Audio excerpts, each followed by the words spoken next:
ഫൈസൽ മലബാർ എയർലാണോ? എയർലായല്ലേ? ഇതിനിടയ്ക്ക് അങ്ങനെ ഒരു സാധനം ഇറങ്ങിയോ? എയർലായല്ലേ? എയർലാവണം. കയ്യിലിരിപ്പ് അങ്ങനെയാണ്. ഒരു പണക്കാരനെ ബഹുമാനിക്കാൻ ശീലിക്കണോ? ബഹുമാനിക്കാൻ ശീലിക്കും. ആർക്കെങ്കിലും വേണ്ടിയിട്ടോ അല്ലെങ്കിൽ മത നേതാക്കന്മാർക്ക് വേണ്ടിയിട്ടോ അങ്ങനെയൊക്കെ ആയിട്ട് പണയം വെക്കും. ക്ഷമിക്കണം, ഉപദ്രവിക്കരുത്, ജീവിതമാണ്. പാകിസ്ഥാൻ ബ്ലോഗറെ കൊണ്ടുവന്നിട്ട് ഒരു പ്രൊമോഷൻ ചെയ്യിച്ചതിന്റെ കേസിൽ ആകെ മൊത്തം അടപടലം ബോയ്ക്കോട്ട് അടിച്ച് എയർ പോയതാണ്. ആദില നോറ ഇയാളുടെ ഫംഗ്ഷന് പോയി.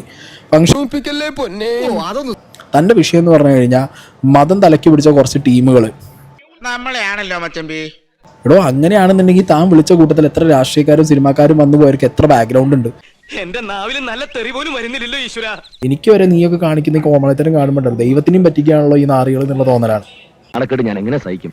നാണക്കേട് ഇല്ലാതാക്കുന്ന സോപ്പ് പറഞ്ഞിട്ടുണ്ട്. അതൊരു ഡസം വാങ്ങി 2 റൗണ്ട് നന്നായി തേച്ചു.